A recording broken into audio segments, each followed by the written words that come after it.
Sabe, eu estava chorando, angustiado. Ele assim me abraçou por trás, assim na cadeira. O que foi, amor? Não estás feliz? Eu digo, não, amor, estou. Eu só queria ter menos idade e entender tudo que eu entendo hoje. Ela disse, amor, essa é a angústia de toda a terra. Todo mundo queria ter menos idade e entender mais. Você está entendendo no tempo de Deus. E você não vai morrer velho. Você vai viver uma eternidade, descansa, fica tranquilo.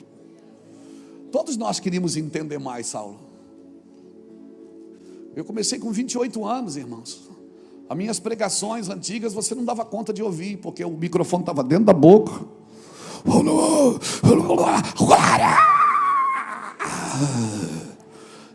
Eu falava 1 quilo, você entendia 100 gramas. Mas a paixão, sabe, o temor de Deus era tão forte. Mas com o tempo a gente foi descobrindo as Escrituras, descobrindo as verdades do Senhor. Elas foram se tornando vivas dentro de nós. E alguém me disse um dia, você vai perceber que à medida que você vai envelhecendo, você vai ficando mais... Eu ficava com medo, disse, não, eu não posso perder isso.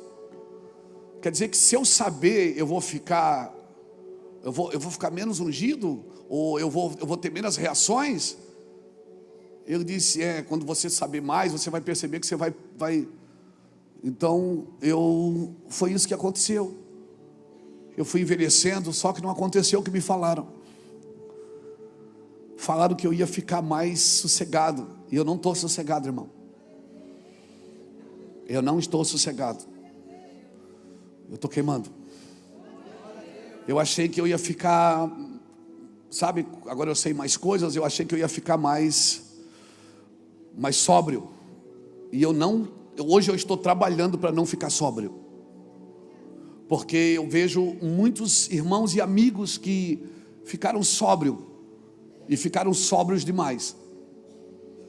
Entraram em muitas filosofias. Entraram em muitos achismos. E muitas formas de viver o Evangelho. E só existe uma forma. É a forma de Jesus. Evangelho é Cristo em vós, a esperança da glória. Você pode ser inteligente, você pode ser sábio, você pode ser PhD em tudo, e isso é bom e é importante. E não pense que eu estou pregando contra o ensino e contra o estudo, porque sou um cara determinado e gosto de estudar.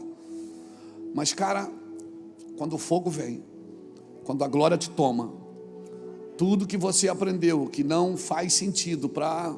Sabe, que não vai contribuir para a edificação do corpo, não serve. E aí o que eu penso? As pessoas chegam na igreja e elas levam um período para ser transformadas. E você vai perceber uma coisa: pessoas que já estão na igreja há muito tempo e já passaram pelo período de ser transformadas e não foram, elas acostumaram a viver sem ser. E sabe de uma coisa? Elas nunca mais serão. Porque a transformação é um período. Você tem que se deixar tocar. E se você viver esse período, você transpassar esse período de transformação e não for transformado, você acostuma a viver sem ser. Você acostuma a viver sem ser. E a pior coisa que pode acontecer para um crente é ele acostumar a viver sem ser tocado pelo Senhor. Irmãos, e o problema de você andar com Deus é que Deus vai apresentando diariamente você para você mesmo.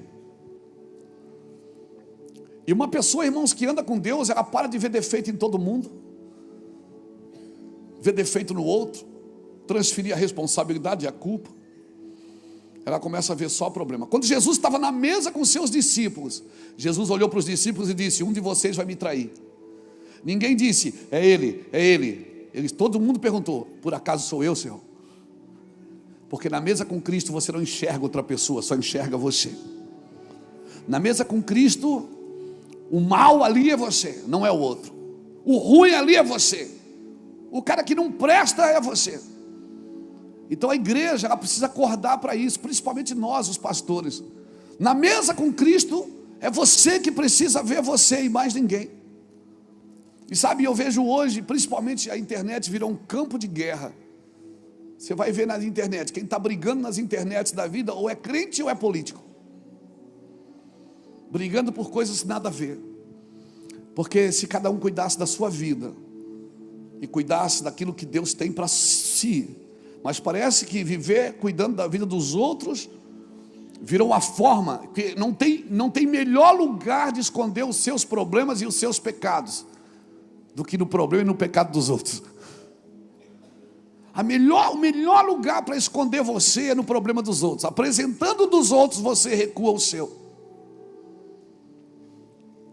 E o Senhor diz para você apresentar o seu corpo como um sacrifício vivo. Você, quando vai na presença de Deus, você não apresenta outro corpo, você apresenta o seu corpo como um sacrifício vivo, santo e agradável a Deus, que é o vosso culto racional. Mas sabe o que eu penso? É que muitos de nós, principalmente líderes, eles vêm para o corpo de Cristo, para a igreja, e eles têm um sentimento de posse, não de pertencimento. Eles acham que a igreja é deles, que o ministério é deles, que a unção é deles, que a vida é deles, que é tudo deles. Isso é sentimento de posse. E toda pessoa que tem um sentimento de posse, ela trabalha para proteger o seu ambiente. E ela tem dificuldade de acreditar no crescimento dos outros. E quando bate um problema, o problema sempre é alguém, não sou eu. Então a minha oração, querido, é que o Brasil acorde para isso. Que a gente perca esse sentimento de posse e tenha um sentimento de pertencimento. Eu pertenço ao corpo de Cristo. Eu sou um membro desse corpo. Eu sou parte dessa estrutura óssea desse corpo. Eu faço parte disso. Eu não sou dono de nada. Eu pertenço ao corpo de Cristo. Eu pertenço ao corpo de Cristo. Fora do corpo, você não cresce. Então eu vejo que está acontecendo, mas eu estou falando tudo isso porque eu estou entusiasmado. Eu estou entusiasmado, Lapa. E vocês vão orar para o pastor Lapa ser o próximo prefeito de Itajaí, não? Ou pelo menos o vice, já pensou? Seria bom. Por quê? Porque nós queremos servir a nossa cidade. Nós já servimos sem título, sem nada. E nós vamos continuar servindo.